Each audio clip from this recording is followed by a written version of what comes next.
Selam, herkese merhabalar. Mehtap Tarot kanalına hoş geldiniz. Aklındaki kişi kimse? Söyle bakalım, X'ten next olur mu? Kolektifin en büyük hayrına zamansız bir zamana niyet aldığım bir açılım olacak. Hanımlar beyler, hızlı bir açılış yaptık. Biliyorsunuz sevmiyorum uzatmayı. Hadi bakalım, çayınız kahveniz hazırsa açılımıza başlıyoruz. İlk önce bir 6 kartlık bir enerjisine bakalım. Sonra karakterine bakalım. Ne gibi bir durum içerisinde neler düşünüyor. Ondan sonra da detaylı bakıma hemen geçeceğiz. X'ten next mi? Bakalım neler oluyor. Detaylı bir analiz. Aklındaki kişiye güzelce odaklanmanı istiyorum. Senin adına, kolektifin adına ben niyet alıyorum. Fakat senin alman gereken mesajlar neyse bu videoda kodlanmış olarak seni bekliyor olur. Ne zaman bu videoya denk geldiysen o zaman alman gereken mesajlar seni bekliyor hayatım. Evet, 6 kartımızı alalım. Hemencecik yorumu yapmayayım. Yani diyorsunuz ki Mehtap abla, hayır olsun, bayram değil, seyran değil. Nereden çıktı bu? Nereden geldi bu? Hangi dağda kurt öldü? Nereden geldi aklına? Diyorsan kartlar diyor ki unutamadığı bir durum var diyor. Ve detayında da kendi iç dünyasında şu an bir zindan enerjisi içerisinde olduğunu kartlar bize söylüyor. Aranızdaki diyaloğun çocuksu ve masumane bir ilişkide olduğunu söylüyor. Şu anki enerji içerisinde farkındaysan affetmek ve zeytin dalı alt alta geldi. Yani kartlar bize diyor ki şu anki durum biraz netliğe doğru gidiyor. Uzlaşmak ve orta yolu bulma açısında büyük bir adım atma enerjisinde olabilir aklındaki kişi. Bakalım affetmek kartının detayında şöyle bir durum var. Bazen ise kişinin uğradığı haksızlıklar karşısında kendine merhamet etmek istemesi. Yani aklındaki kişi bir evrim geçirmiş olabilir mi bu sessizlik zamanında? Ayrıldığınız süre içerisinde ya da görüşmediğiniz süre içerisinde demek ki bazı bir pişmanlık durumuna girdi ki artık zeytin dalına doğru ilerliyor bu durum. Orta yol bulmaya geliyor. Birbirine gerçek sevgiyi yansıtmanın enerjisine geldiğini bize kartlar aracılığıyla iletiyor diyebilirim. Yani aranızda bir belirsizlik, bir ne olduğunu anlayamadığınız durum varsa buna doğru bir netlik var. Peki neden çekip gitmiş? İşte zorlu yollar, karşına çıkan engeller diyor kartlar. Aşılması gereken zorluklar. Bunları hayatının merkezine alan, ne olduğunu anlamlandıramayan bir durum içerisinde olduğunu ve bu yüzden hayatını kendi kendine zindan eden, çıkmazlara sokan bir karakter olduğunu görüyoruz. Neden? Kendi iç dünyasında, kendisinin hayatında bir akıl ve kalp arasındaki diyor tutsaklık bazen kendi zihninde hapse mahkum olmak gibidir. Düşünsene öyle bir dünyası var ki seni içine katmakla katmamak arasında. Yani bir eksiklik duygusu var. Acaba sen bunun içinde olsan mı olmasan mı? Şu an öyle bir potansiyel var ki dediğim gibi aranızdaki diyaloğun çok masumane olması. Çocuk biliyorsun aynı zamanda yeniden doğuşu temsil ediyor ve masumiyet enerjisinin aktif olduğunu gösteriyor bize. İşte bu hani ex karakterin aklındaki o kişi unutamadığın kişi var ya hayatını yeniden sıfırdan başlamak, yenilemek enerjisinde olduğunu söylüyor. Peki niye geri geldi Mehtap abla diyorsan işte o aşk mı aranızdaki mevcut olan sevgi mi bunun ne olduğunu bir türlü kendisi de belki de sen de anlamlandıramadın ve aranızdaki bu gelgitli olan ilişki bir türlü kopamayan ilişkinin gerçek adı olabilir. Güzel olduğu kadar acı veren yoğun duygular diyor kartta. Çok güzel ifade bence. Yaşadığın duyguların gerçek aşk olduğuna inanmak. İşte belki de kopamayışınızın sebebi budur diyebilirim. Peki enerjisine bir bakalım. Şu an aklındaki kişiye daha yoğun bir şekilde odaklanmanı istiyorum. Bakalım kartlar bize onun enerjisinde neleri verecek ve açılan kartlarda bize ne mesajlar gelecek. Güzelce ne? Zihninde onun yüzünü şöyle boyunu posunu bir zihninde canlandırmanı istiyorum. Odaklan bakalım. Senin adına kolektifin en büyük hayrına ben niyet alıyorum. Umut, yaşama sevinci.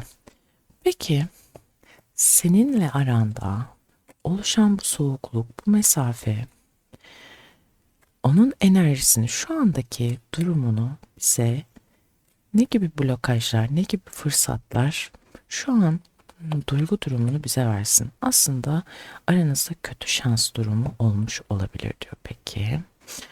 Sert ve travmatik bir geçmiş geçirmiş aklındaki kişi, ex-partnerin. Geçmişinden kaçamayıp yüzleşmenin sınavını vermek içerisinde olduğunu söylüyor. Peki kartların hepsini yorumlayacağız. Bakalım kendini bir cümleyle ifade etsin dediğimizde hangi cümleyi seçiyor? Sen bir meleksin. Evet, bugün Rumi desteden de yani birazcık daha Sufi tarafı aktifleştireceğiz ve oradan da bir destek alacağız.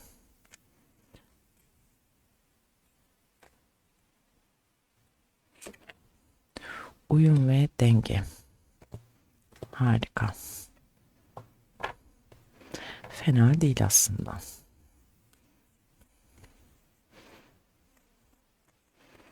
Rumi'den 3 tane almak istiyorum. Biliyorsun ben birazcık akışa tabi çalışıyorum.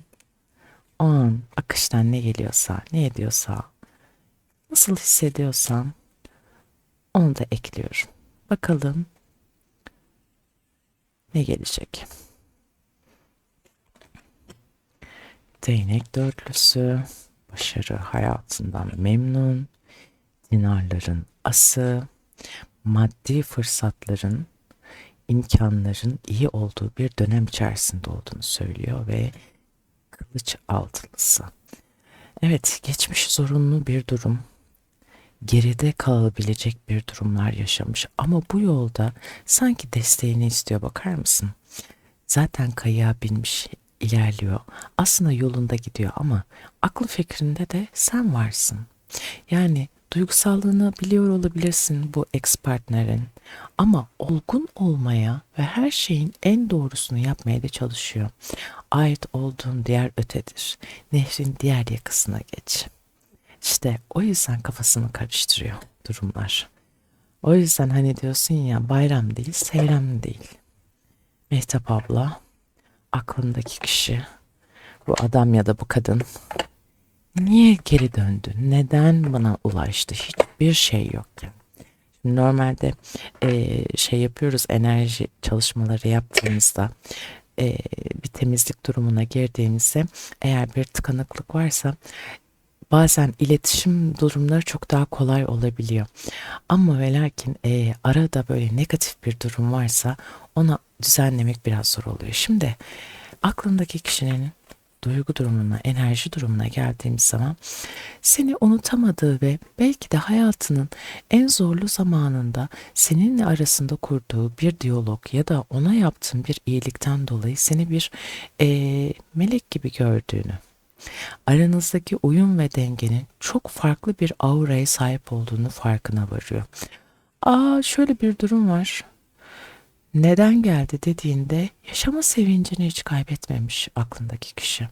Seni aklından çıkaramayışının sebebi de o.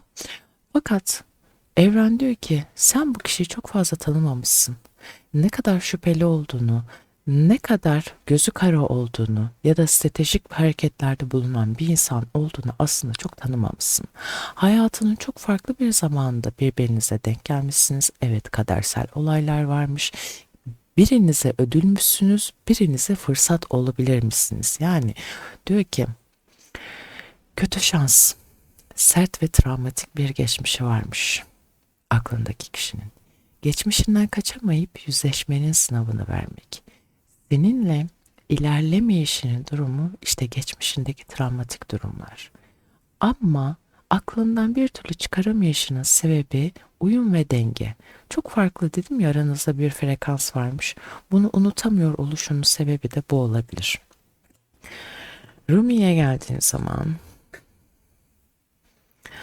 zorlu bir süreç içerisinden geçmiş. Ama ve lakin Şu an nedense sana bir teklifle gelmek istiyor. Zaten olayın durumu bu. Hakikat iç varlığımızın altına ortaya çıksın diye sıcağı ve soğuğu dağıtır. Bakar mısın? Hem güzel yanını veriyor hem kötü yanını veriyor. Aranızda belki kötü bir son olmuş olabilir ya da havada kalıp da o şekilde bitmiş olabilir. Ama farkındaysan dediğim gibi aklını karıştıran, aranızda bazı bir gelgitte olaylar varsa demek ki ilişkiniz ya da sohbetiniz ya da diyaloğunuz bir molaya girmiş demek ki. Bu yüzden dolayı da zaman zaman aklına gelip de senin hayatına tekrar girme ya da ne bileyim varlığını unutturmama çabası içerisinde oluyorsa işte değnek dörtlüsü bunu söylüyor. Toprak güvenine sadıktır.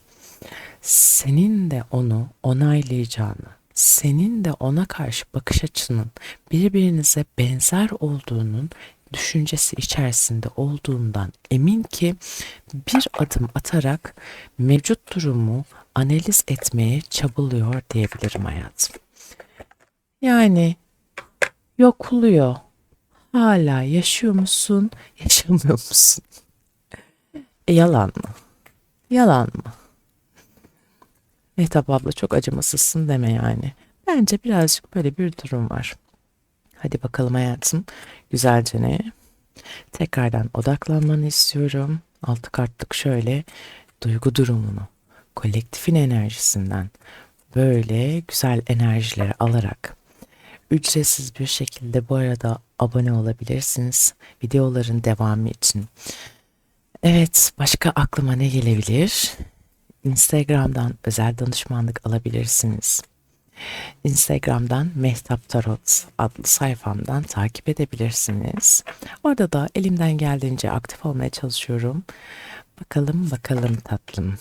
Bir yüzük kartı, destek kartı bu ara çok gelmeye başladı. Para kartı, zehir. Dinlenmek, balık. Bu ara benzer enerjiler çok fazla gelmeye başladı. Devam edelim.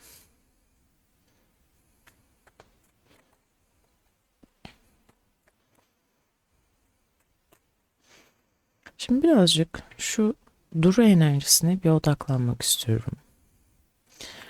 Aklındaki kişi sinirlendiği zaman psikolojik şiddet, fiziksel öfke kontrolsüzlüğü gibi zehir zembere konuşabilecek, argo kelimeleri de fazla kullanabilecek bir karakterde bürünüyor olabilir diyor kartlar. Biraz parayı seviyor ve destekleme, ekip çalışması içerisinde olmayı seviyor. Aileden destek almayı da seviyor olabilir. Bakalım maddi manevi yardımlar alabilen bir karakter. Yüzük şu an mesela diyoruz yani kafalar biraz karışık. İşte bu neden tekrar geri geldi? Neden şimdi benim de kafamı karıştırıyor? Gibi böyle bir enerjiye benzer bir duruma işte düşmüşsen evet olaylar sen bu kişiyle ciddi düşünmüş olabilirsin ya da aklındaki kişi ciddi düşünmüş olabilir. Ama ve lakin olaylar şu şekilde iki tarafta bağımsız bir karakter. Hemen zoru gördüğünüz zaman veyahut da birbirinizi böyle ciddiye alma noktasına geldiğinizde geri çekiyorsunuz. Toparlanmak, izin istemek. Sabit bakış açısı değiştirilmiyor, tamir edilmiyor hatalı olan.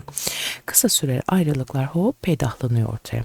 Balık kartına geldiğin zaman seninle ilgili evet geliyor gidiyor vesaire ama diyor ki balık kartı kararsızlık içerisinde seninle ilgili. Evet bir yandan yüzük kartı var.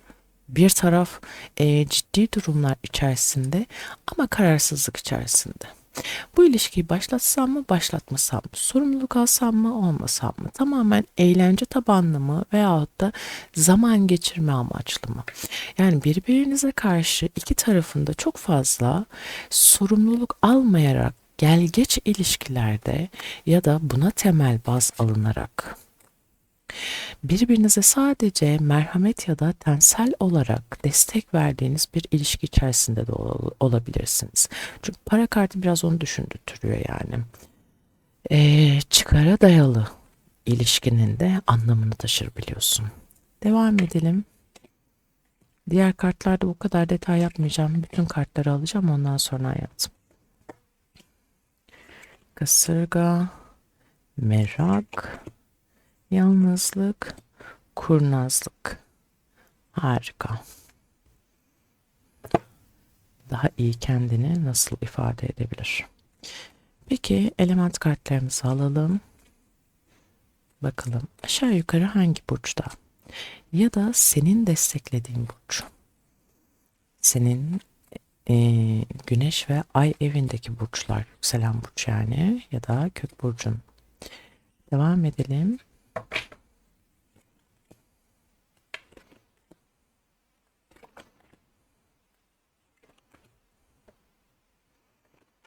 Şu gerçeklerden kaçma olayı çok ilginç ya. Ay kararsızlık. Evet. Almam gereken başka destek var mı? Bunları aslında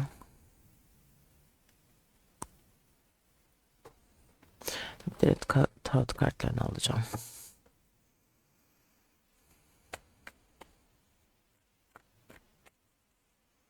Şu haliyle bile duygu durumunu çok net anlatıyor. Bakıyorum boğamız var, balık burcumuz var, başak var, yengeç var, ikiz var, kova burcu var. Çift yakalayamamış ama elementsel olarak 1-2 1-2 yani çok fazla toprak elementi var, su elementi var ve hava elementi var. Ateş elementi hiç yok. Koç aslan yok. Koç aslan burcu hiç yok. Evet. Demek ki yengeç, akrep, balık, oğlak, boğa, başak, terazi, kova, ikizler. Evet hayatım. Kolektifin enerjisinden birazcık alıyorum, bize getiriyorum. Aklındaki kişiye tekrardan şöyle güzelce odaklanmanı istiyorum. Sana soru işareti yaşatan kişiye şöyle güzelce odaklanmanı istiyorum. Bize nasıl cevaplar gönderecek? Niye geldin? Niye döndün? Niye soru işareti? Zaten kupa altılısı belli etti kendini. Bir nostalji durumu, bir güven durumu, bir böyle kendinden eminlik. Yani bir güven durumu var aslına bakarsan. Seni kaybetmek istemiyor, seni düşünüyor. Yani neşesi olduğunu düşünüyor, güven verdiğin kişi olduğunu düşünüyor hayatın için. Ama ve lakin şimdi asa altılısı da böyle senin zaferlerini, senin güçlü oluşun, senin böyle nasıl diyeyim, hayatındaki duruşunla alakalı senin varlığına bir hayranlık durumu var. Oraları da birazcık şey yapalım. Diyorsun ki Mehtap abla yeter artık destelerin hepsini yorumla diyorsun. Biliyorum. Hemen geçiyorum hayatım. Tamamen kendi duygularına odaklanmış durumda.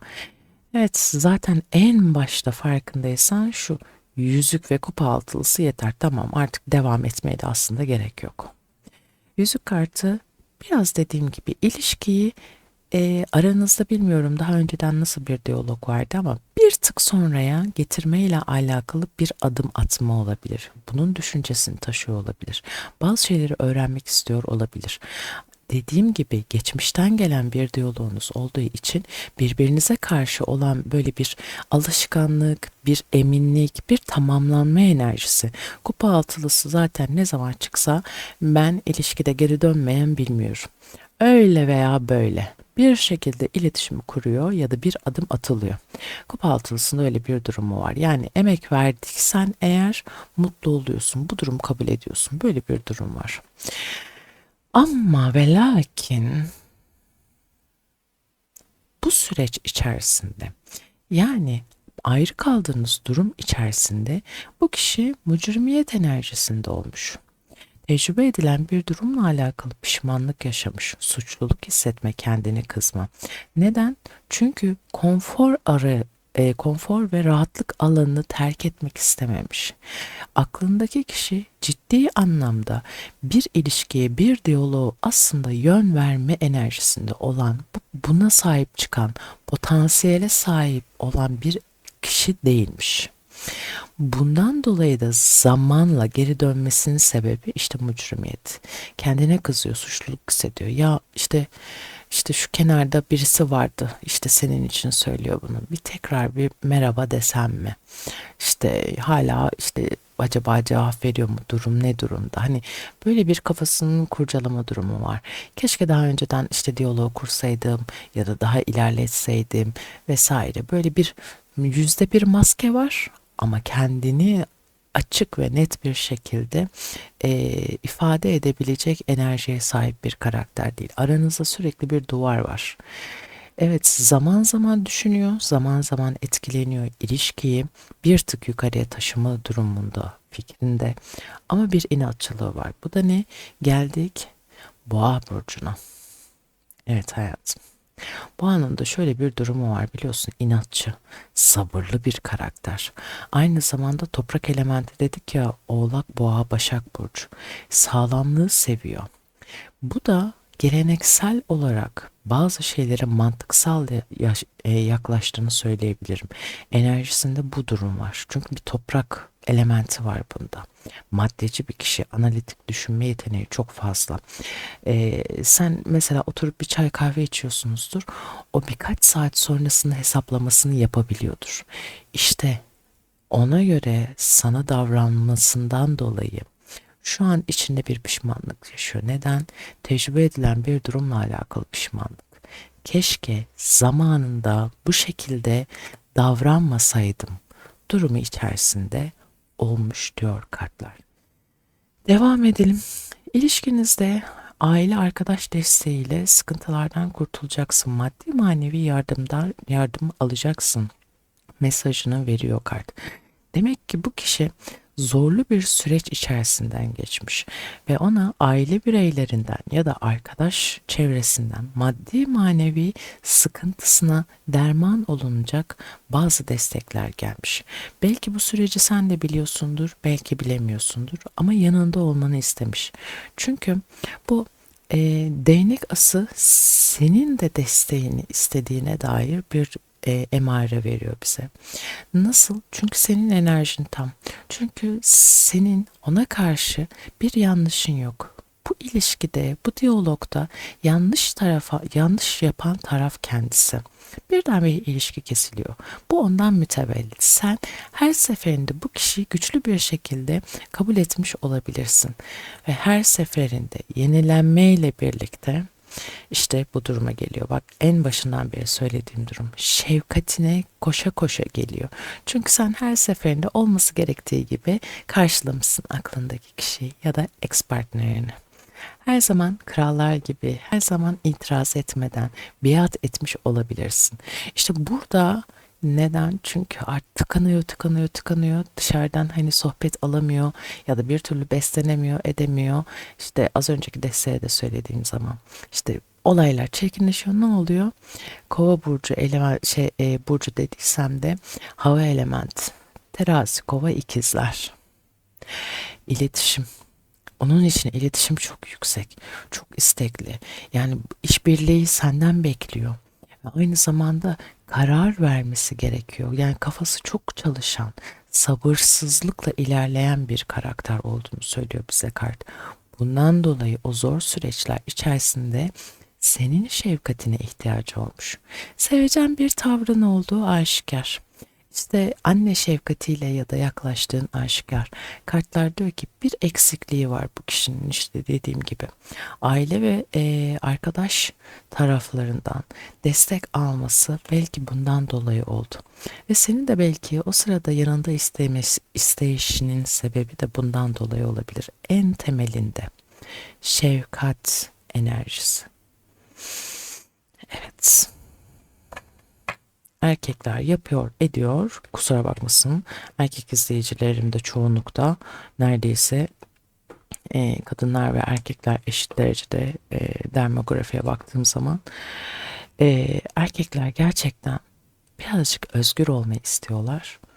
Ama sorumluluk alma durumuna geldiği zaman da işler diyorlar ki kendime güvenmiyorum, sana güvenmiyorum. Yeni trend bu. Sana güvenmiyorum. Bana güven vermiyorsun. İlişkiye güven vermiyorsun. Hemen bu savunma mekanizması bu var. Niye o zaman buradasın? Seviyorum, şefkatine çok düşkünüm, işte ilgine çok düşkünüm. Evet, çok haklısın. Evet kardeşim. Evet. Gerçeklerden kaçma. Evet burada duygularıyla hareket eden ama alınganlık durumuna da çok fazla takılan bir karakter. Evet dedik ya hayatının birinci noktasında bu kişinin para olduğunu söyleyebiliriz direkt. Çünkü şöyle bir durum var. Bu kişiyle ilişkin tamamen yüzeysel olduğunu söylüyor. Çıkar ilişkileri kuran birazcık tehlikeli bir karakter olduğunu söylüyor biliyor bize. Evet sevgi şefkat gösteriyor olabilirsin. Lakin iç dünyası birazcık karışık bu kişinin. Birazcık böyle rahatlama enerjisine ihtiyacı var. Şimdi geldiğim zaman neden bu durumda? Yeni bir döneme başlama içerisinde olduğunu söyleyebilirim. Dediğim gibi bir süreç atlatmış, bir kasırga içerisinden geçmiş. Zaten kasırga diyor, sıkıntılı süreçler geçirmiş diyor. Kaos yaratacak durumlar yaşamış ve can sıkıcı gelişmeler yaşamış diyor aklındaki kişi. Ondan dolayı şu an seninle alakalı bir duygu durumuna gelmesi çok birazcık kesin değil. Yengeç, akrep, balık enerjisinde. Ne oluyor? Duygusal kararsızlıklar yaşıyor bu kişi. İç dünyasında kasırgalar yaşıyor.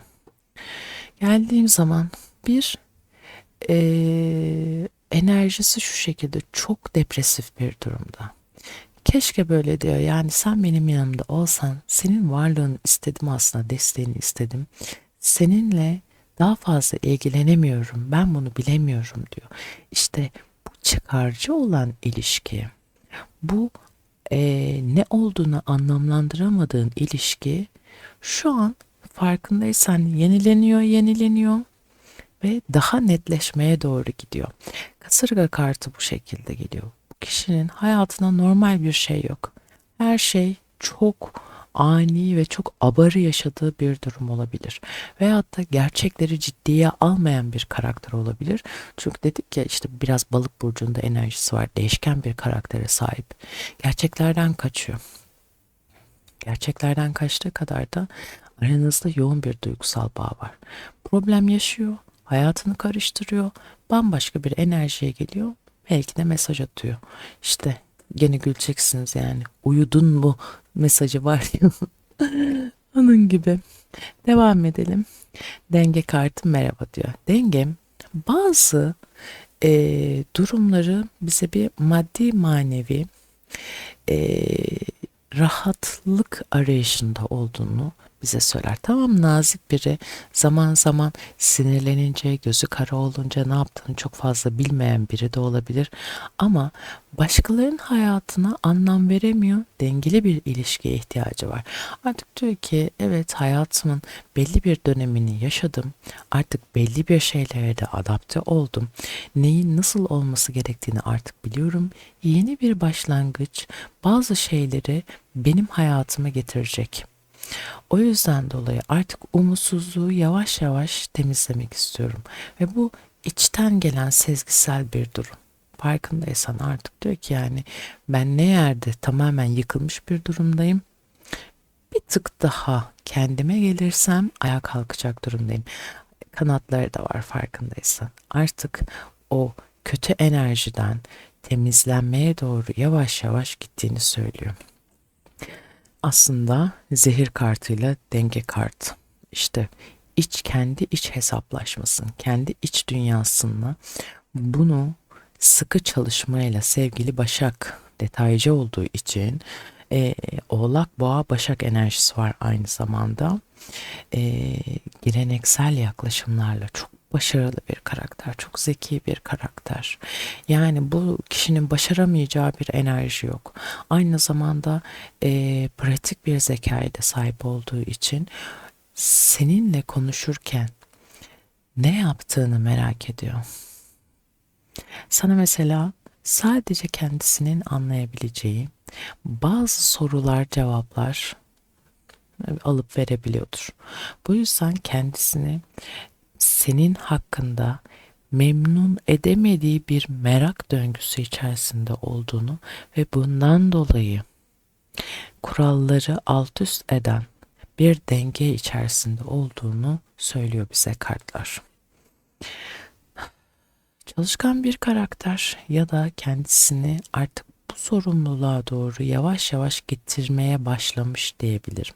Artık bunu bilerek ona yaklaşman gerekiyor. Artık eski o değil. Onun bir enerjisini verelim. Evet, zaman da gelmiş geçmiş olabilir ama artık eski tanıdığın kişi değil. Aranızdaki diyalog artık o şekilde değil. Peki merak kartında ne var? Seni merak ediyor mu? Deli gibi ediyor. Stalkluyor, merak ediyor, resimlerini oradan buradan, internetten, şuradan, her yerden bir merak enerjisi çalıştırıyor. Bir durumu veya pardon, bir mevzuyu görmek, öğrenmek ve anlamak için çabalamak.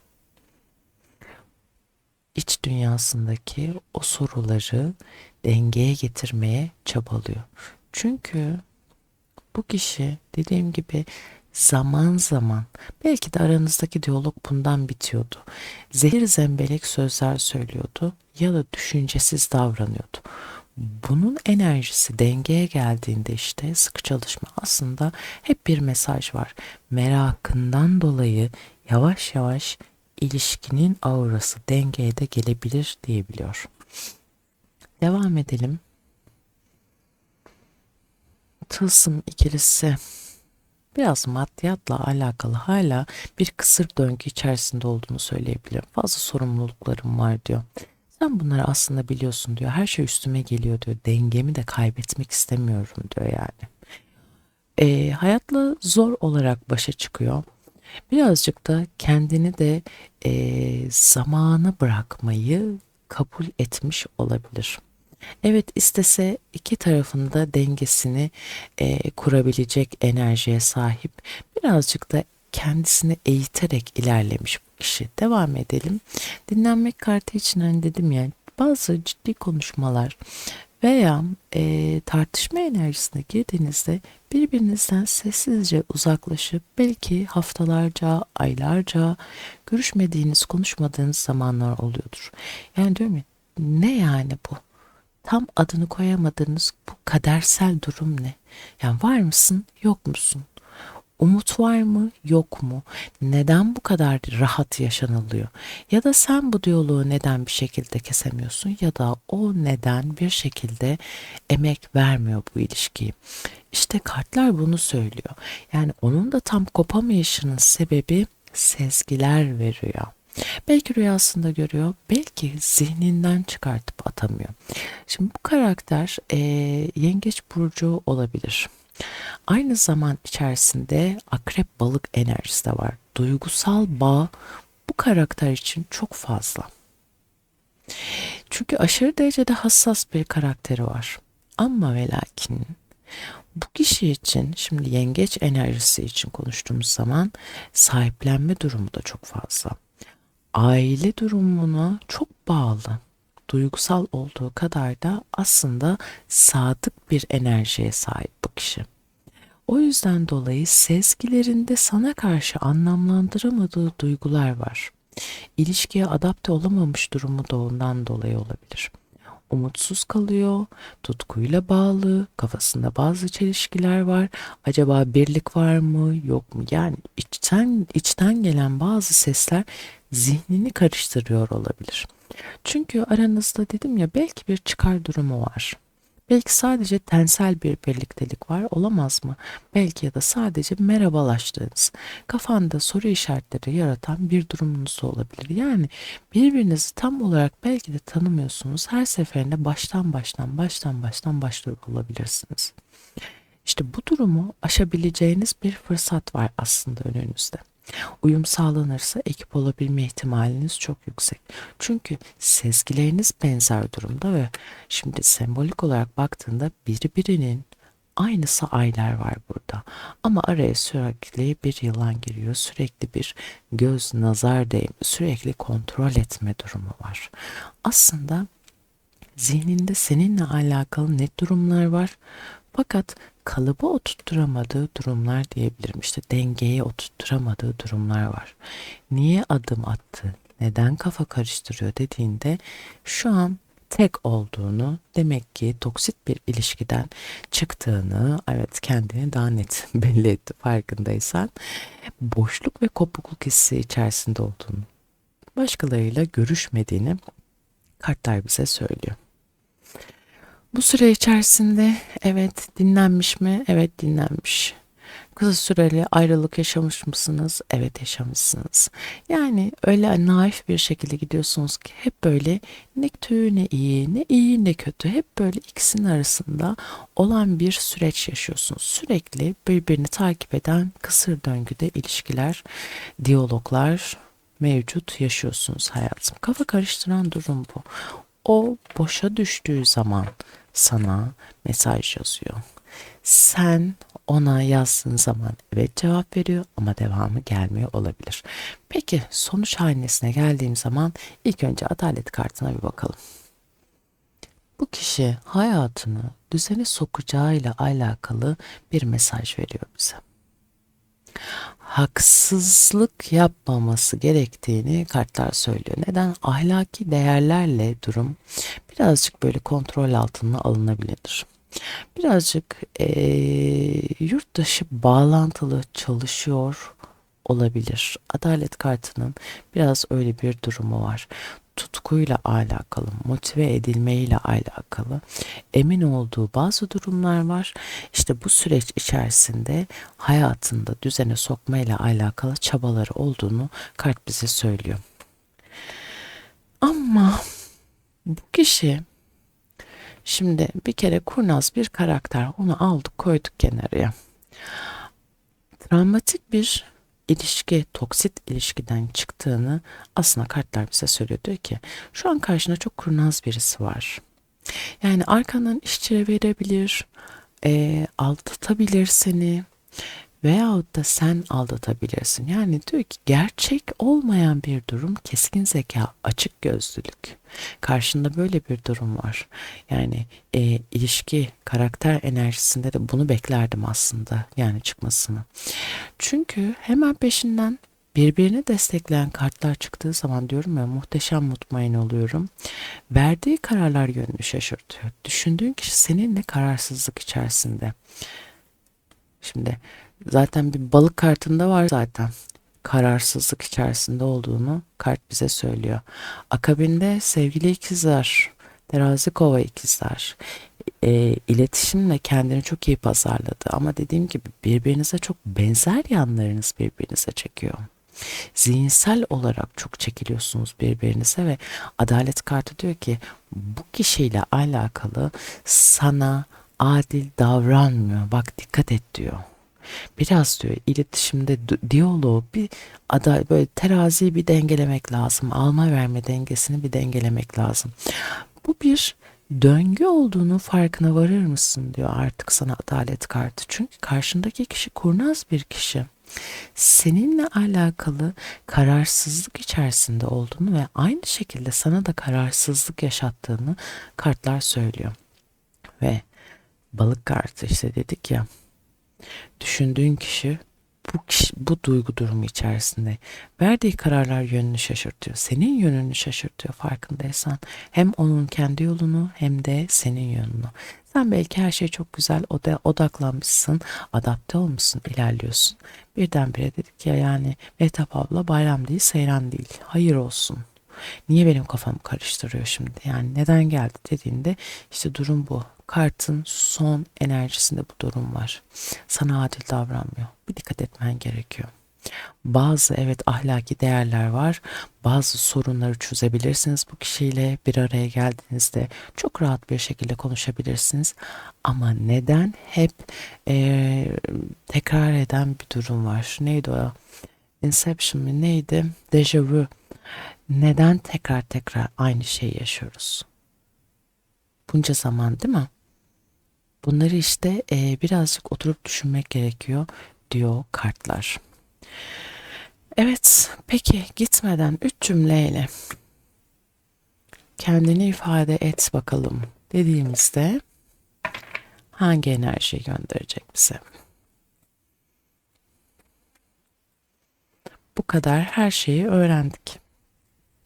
Adil olmadığını, tamamen şefkat ve merhamete geldiğini, hayatının çok çalkantılı ve dengesiz olduğunu öğrendik. Şu an merak içerisinde olduğunu ve sana karşı yaptıklarından dolayı bir mucrimiyet, yani bir pişmanlık, kendini kızacak enerjide olduğunu öğrendik.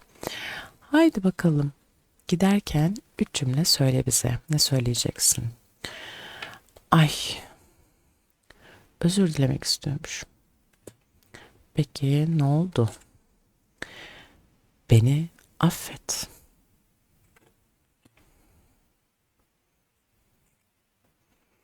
Sen bir meleksin. Şu an duygu durumu içerisinde bu halde. Yani bu süre içerisinde kıymetini bilmiş midir, bilmemiş midir? Kartlardan nasıl mesajlar aldık biliyorsun. O yüzden şu an kendi iç dünyasında eğer bir kısır döngüden çıkıp çıkmayacağınızı, o kişiyle oturup bir yüzleşmeyle yapacağınızı çıkabilirsiniz bu kısır döngüden. İşte aklını neden sürekli hep başlangıç aşamasında kalıyoruz? Neden ilerletemiyoruz ilişkimizi? Neden sürekli ayrıl barış yaşıyoruz? Neden tekrar geldin? Neden bunca zaman yoktun? Neden şimdi geldin?